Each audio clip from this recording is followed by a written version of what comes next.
Bonjour à tous, bonjour Antoine Basbous. Bonjour. Spécialiste des pays arabes, spécialiste aussi de l'islamisme. L'actualité ce matin reste marquée par l'opération antiterroriste en Belgique.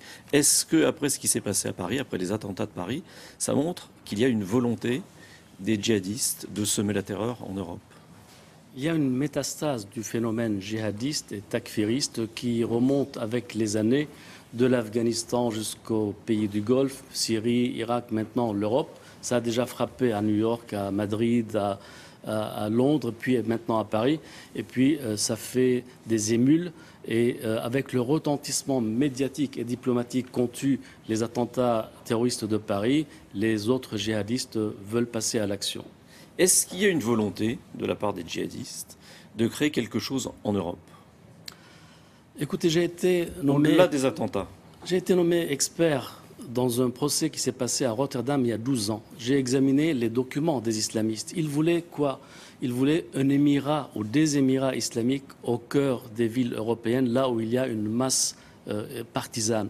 C'est-à-dire créer une extraterritorialité dans laquelle les gouvernements, les lois des États ne s'appliquent pas. En revanche, la charia islamique devait s'appliquer et être confiée à des oulémas. Est-ce que c'est un projet qui a toujours cours? Forcément, depuis 12 ans, la cause djihadiste a progressé et si jamais il devait y arriver cela, eh bien, ça serait une grande récompense pour les promoteurs de ce projet. Ce projet, il est mené par qui? Il est mené par les États arabes? Non, c'est un projet mené par des mouvances djihadistes takfiristes qui peuvent s'appeler salafistes ou frères musulmans.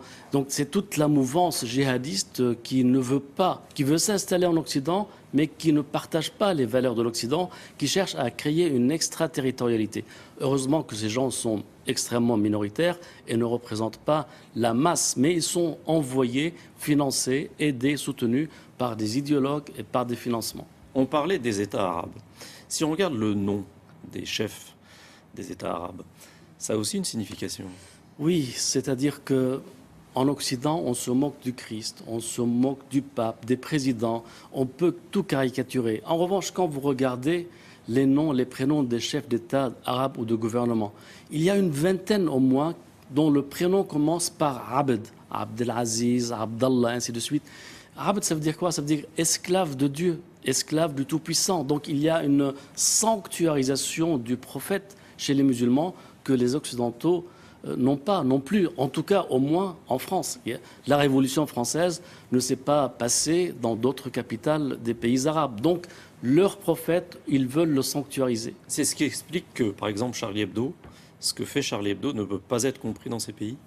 Ce que fait Charlie Hebdo, il n'y a plus de blasphème en France dans la loi. En revanche, c'est perçu par beaucoup de croyants, de fidèles, même modernistes, comme étant...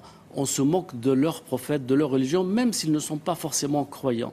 Donc, il peut y avoir, en quelque sorte, un devoir d'élégance, de courtoisie à l'égard de ces peuples qui croient profondément en leurs prophètes.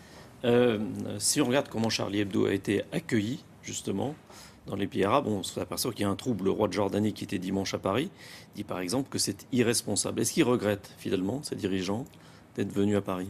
Je pense que le roi Abdallah était sincère en venant à Paris manifester sa solidarité avec la République française, avec le peuple français. Mais en revanche, au retour chez lui, il s'aperçoit que la population n'a pas supporté le retour de Charlie Hebdo avec une nouvelle caricature du prophète.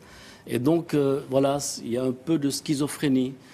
On est avec les alliés occidentaux. D'ailleurs, une partie des frappes sur l'Irak, sur Daesh en Irak, se passe par le transit par le territoire jordanien. Mais en même temps, l'opinion publique, qui est fortement islamisée, n'apprécie pas Charlie Hebdo et les caricatures.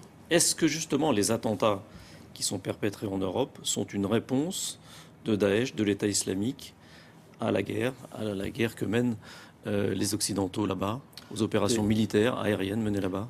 Daesh n'a que 7 mois d'existence, alors que les attentats en Occident remontent à beaucoup plus longtemps. Rappelez-vous les grands attentats de 2001, 2003, 2005, entre New York et Madrid, Londres. Donc tout C'était ça, des attentats de masse, si j'ose dire. Oui. Là, c'est pas le cas. Ce sont des attentats ciblés. oui, Donc, il y mais a une méthode qui est différente. c'est vrai, ce qu'il faut noter, c'est que les attentats contre Charlie Hebdo ont été commandités par Al-Qaïda au Yémen et par Anwar al-Awlaqi, qui est natif des États-Unis, qui est un prédicateur qui a beaucoup de charisme et qui a été éliminé en 2011 par un drone américain. Donc c'était bien avant la naissance de Daesh. Le Yémen, c'est un sanctuaire des djihadistes. Le Yémen, il n'y a plus d'État au Yémen. Il y a Al-Qaïda qui s'est taillé un émirat dans le Hadramout, dans le sud du pays. N'oublions pas que le Yémen, c'est le berceau de Bin Laden, de la famille de Bin Laden. Et là aussi, il y a un commando qui vient de Guantanamo, des gens qui ont été libérés et confiés à leur État d'origine, notamment à l'Arabie, et qui se sont défilés pour aller reconstituer un émirat islamique au Yémen. Mais en même temps, dans le nord Yémen, il y a les hommes de l'Iran, les Houthis, sont des chiites, qui ont pris en septembre dernier la capitale et à peu près la moitié du pays qui l'ont constituée. Et à Téhéran, on a fait la fête en disant voilà une 4e capitale arabe qui est tombée entre les mains des alliés de l'Iran. Il y a Al-Qaïda, il y a l'État islamique. Ils paraissent rivaux, mais dans l'action, ils sont d'accord. Non, ils se battent sur le terrain pour délimiter leurs frontières, parce que ce sont des totalitaires, et les projets des totalitaires, c'est de contrôler la totalité. Et donc, l'État yéménite est en train de disparaître, l'armée s'est quasiment effondrée, et donc le Yémen devient une terre incontrôlable. Entre les djihadistes d'Al-Qaïda et les Houthis alliés de Téhéran, il y a une bataille qui n'en finit plus. Les monarchies du Golfe, notamment l'Arabie saoudite, elles sont claires vis-à-vis du terrorisme. Non, c'est-à-dire qu'il y a une schizophrénie réelle. La doctrine wahhabite, qui est la religion d'État en Arabie, elle est belliqueuse, elle appelle à contrer les impies que sont les Occidentaux. Mais en même temps, les régimes combattent cette idéologie depuis 12 ans seulement.